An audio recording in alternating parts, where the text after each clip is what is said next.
Blackstone Audio presents The Wrong Hill to Die On, an Alafair Tucker mystery by Donis Casey. This book is read by Pam Ward. The Man in the Ditch. He was as handsome a man as Alafair Tucker had ever seen. His unblemished skin was the color of caramel, his thick hair black as a raven's wing, carefully pomaded and combed straight back from his face. His wide eyes were black as well, eyelashes as long and thick as a girl's.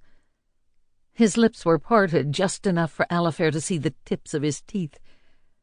Having seen him for the first time just the day before, she knew the dazzling effect those strong white teeth and full lips had on his smile. He was a charmer, all right. It was so sad that he was dead. Alafair Tucker looked down at the body in the ditch and thought that there is no end of troubles, and life is but a vale of tears. The end of this poor man's life was one more disaster on top of an entire season of disasters, murder and illness, rumors of war, invasion and rapine, and rain and floods worthy of the Bible.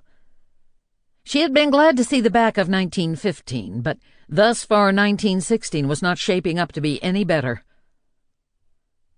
The dead man's earthly remains were half submerged in one of the ubiquitous irrigation ditches that crisscrossed the town of Tempe, Arizona, in a relentless and, Alafair suspected, ultimately futile endeavor to keep the desert at bay.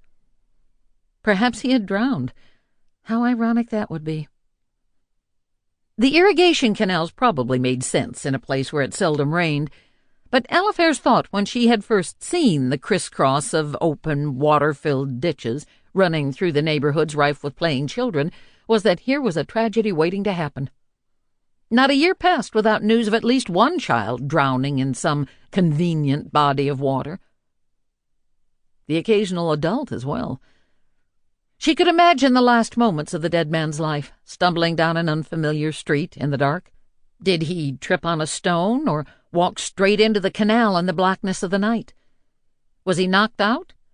Or simply too stunned by the fall to lift his head out of the water?